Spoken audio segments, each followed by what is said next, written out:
Hey everyone, it's Laurie from Cook Scrap Craft. Welcome back to the channel, and today I have a process video for you for the Challenge Yourself blog. I am again on the design team for 2021, so I'm very excited to be continuing on there. And if you don't know what Challenge Yourself is, it's a whole scrapbook challenge blog where you have to scrapbook photos that have you in them. That's one of the requirements of every challenge. Then there are different themes that go along with that. So for January, the very first challenge of 2021, you're supposed to scrapbook one of your favorite memories from the past year. Hopefully you have one. I know it was kind of a rough year for everyone, but I'm choosing to scrapbook some pictures from a family mini vacation that we took to the beach. And so what I'm doing here is I'm being inspired by Chamel. I don't know if you guys watch any of her videos on Facebook when she scrapbooks live. I've been trying to catch up. I'm not able to watch her live because of the time difference between the US and the UK, but I do watch the replays all the time just to kind of get some ideas and see what she's doing, what products she's working with. And something that she does a lot is what I don't know if it's what she calls it, but it's what I call it. She Frankensteins the papers, which I think is like genius. I would have never thought to do something like that before. But essentially you end up kind of creating your own pattern paper, 12 by 12 cardstock or whatever size you want to use.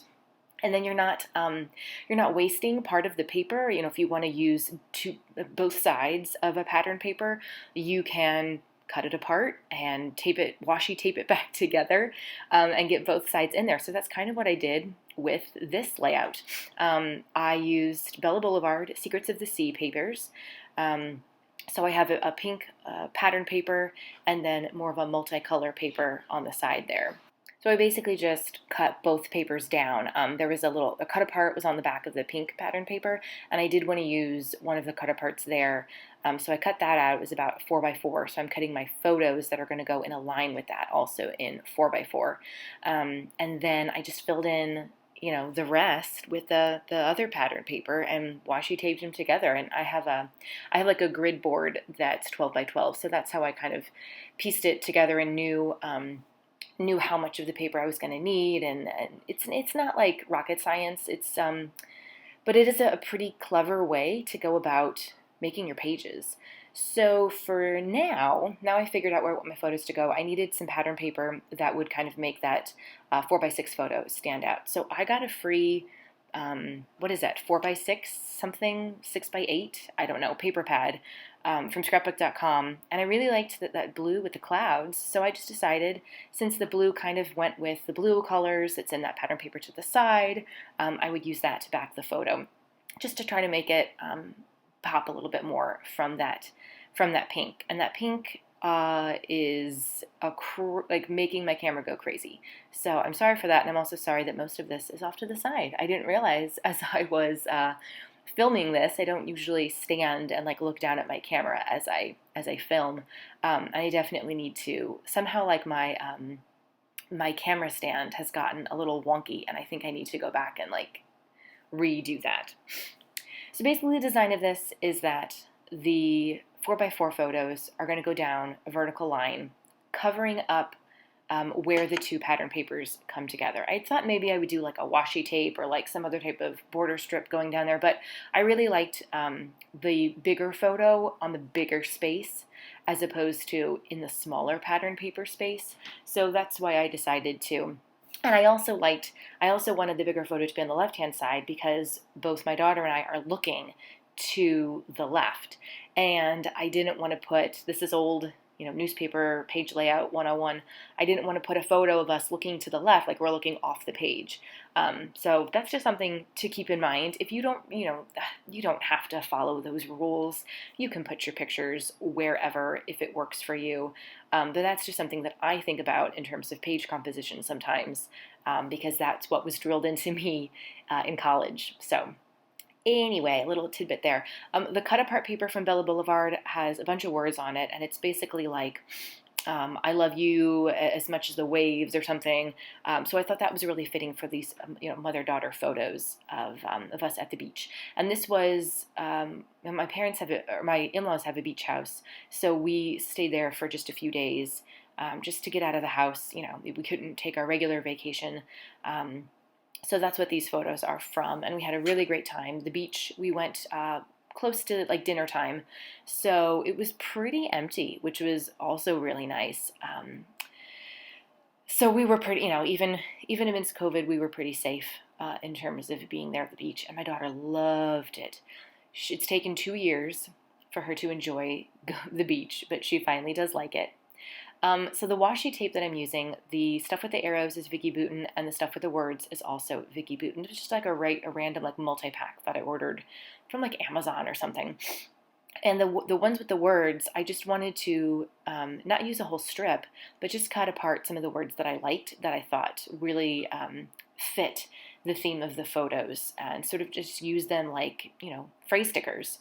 I really liked the bright color, the bright pink, and the blue of that washi tape. It's a nice multi-pack. I don't know what it's called.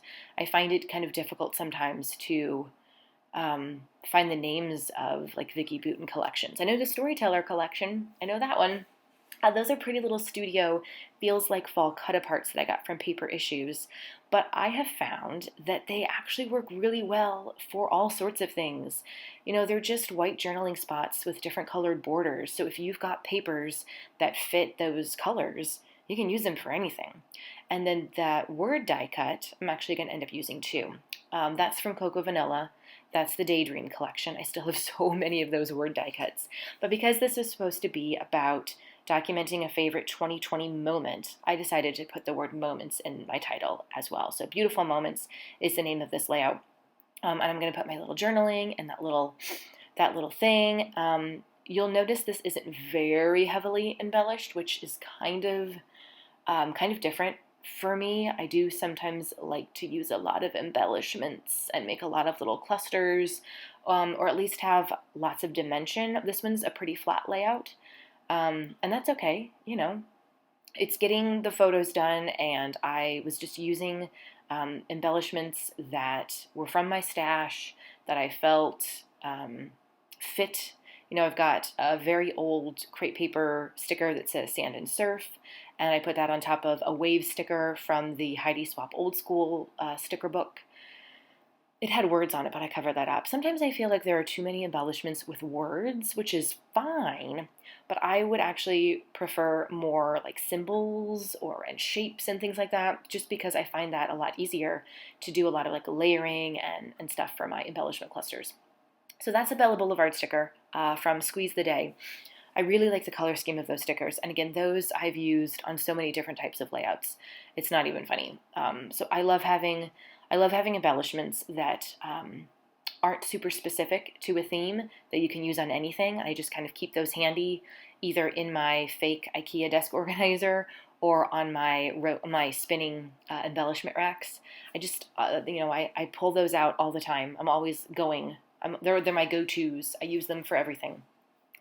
So I will end up putting that "We Are in This Together" sticker at the very bottom. I really, really wanted to use it because it's us together, we're in the water together, so I thought it had a lot of different meanings. I was just trying to figure out the best place to put it, but I do end up putting it down at the bottom because it does then end up making sort of a diagonal along that vertical line of the photos. So that's my layout. I'm going to have close-ups coming up. The link to play along with the challenge will be in the description box below.